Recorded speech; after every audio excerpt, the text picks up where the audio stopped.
UP विधानसभा में खड़े इन police अधिकारियों पर एक विधायक के पैर तोड़ने और बुरी तरह कार्यकर्ताओं की पिटाई करने के आरोप थे।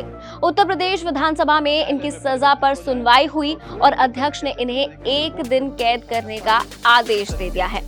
दोषी अधिकारियों के आचरण के कारण ही विशेषाधिकार समिति द्वारा ये संस्तुति की गई कि उनको दंड दिया जाए। विशेषाधिकार एवं सदन के सदस्यों की अवमानना की शक्तियां विशिष्ट एवं वृहद हैं।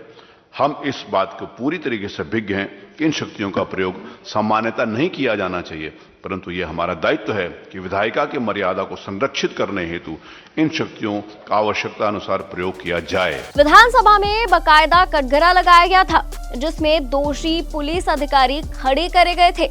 विधानसभा की कार्रवाई के दौरान पुलिस वालों को लाया गया और कटघरे में खड़ा कर दिया गया।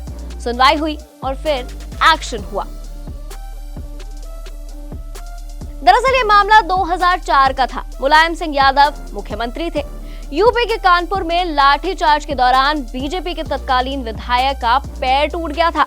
इस घटना को लेकर तत्कालीन सीओ अब्दुल समद समेत 6 पुलिस कर्मियों को विशेषाधिकार समिति ने विशेषाधिकार हनन का दोषी पाया था, जिसके बाद अधिकारियों को सजा सुनाई गई है। पूरा मामला सुनिए। मैं उस समय भारतीय जनता पार्टी का कानपुर महानगर का महामंत्री था, जनरल सेक्रेटरी था। तो ये बिजली पर एक हम लोगों का प्रदर्शन तय हुआ था, तो मैंने इसकी लिखित सूचना महामंत्री होने के नाते से तत्कालीन एसएसपी रामेंद्र विक्रम सिंह जी को दी थी, तत्कालीन डीएम को दी थी। बड़े चौराहे पर हम लोग वहाँ खड़े थे, प्रदर्शन हम लोगों का चल रहा था। सारी पुलिस फोर्स भी थी, सारे जिले के प्रशासनिक अधिकारी भी थे। महाना जी भी वहाँ चौराहे पर थे, हमारे अन्य विधायक भी थे, हमारे कार्यकर्ता भी थे। सामने से सलील बिश्नोई जी जैसे ही उस चौराहे पर पहुँचे हैं, एकदम से पुलिस ने सबको छोड़ करके और उन पर बुरी तरह से लाठियों से प्रहार शुरू कर दिया। ऐसा लगा जैसे सुनियोजित तरीके से सलील जी का इंतजार हो रहा था। मुझे लगता है कि चूंकि सदन में उन्होंने तत्कालीन सरकार के विरोध में काफ़ी कुछ बोला था, इसलिए उनको बिल्कुल टारगेट किया गया और मार मार के उनको गिरा दिया गया। कई जगह से उनकी हड्डियां टूट गई और बेसुध पड़े थे। उसके बाद भी उन पे लाठियां बरस रही थी। उसके बाद हम लोग लेकर के न्याय के लिए तत्कालीन मुख्यमंत्री मुलायम सिंह यादव जी के 5 KD निवास पर पहुंचे, स्ट्रेचर पे लेके पहुंचे। उन्होंने उनको भौतिक रूप से देखा और आश्वासन दिया था कि इस पर कार्रवाई करेंगे, लेकिन कोई कार्रवाई नहीं हुई। तब सलील जी इसको विशेषाधिकार में ले गए। समाजवादी पार्टी ने इस कार्रवाई का विरोध किया और सदन से बॉयकॉट कर दिया। जैसे ही पुलिस वालों पर कार्रवाई शुरू हुई, अखिलेश ने योगी के समाजवाद पर दिए भाषण का मुद्दा उछाल दिया। अखिलेश ने कहा कि सरकार बताए कि नेता सदन ने किसकी स्पीच का हिंदी अनुवाद करके समाजवाद की परिभाषा हमें समझाई है।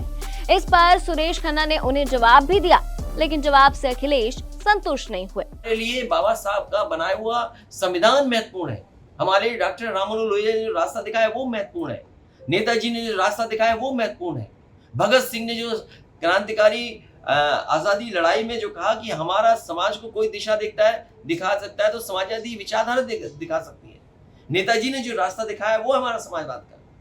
याद कीजिए, जेपी ने यही तो आंदोलन कहा था कि हम संपूर्ण क्रांति की तरफ जा रहे हैं। जिस समय महंगाई, भ्रष्टाचार और संविधान की धज्जियां उड़ रही थी, डॉक्टर राममनोहर लोहिया ने सप्त क्रांति का आह्वान किया। और ये लोग जो क्या भाषा बोल रहे हैं, सोचिए समाजवाद के लिए। इसलिए हमारे लिए समाजवाद महत्वपूर्ण है। समाजवादी विचारधारा से ही समाज में खुशहाली आ सकती है, एकता। पुलिस वालों पर एक्शन विशेषाधिकार हनन के तहत हुआ है। विधानसभा के अंदर होने वाली कार्रवाई का न्यायिक पुनर्विलोकन नहीं होता है, यानी विधानसभा स्पीकर का निर्णय ही फाइनल हो सकता है। फिलहाल इस खबर में इतना ही। देखते रहिए ABP लाइव।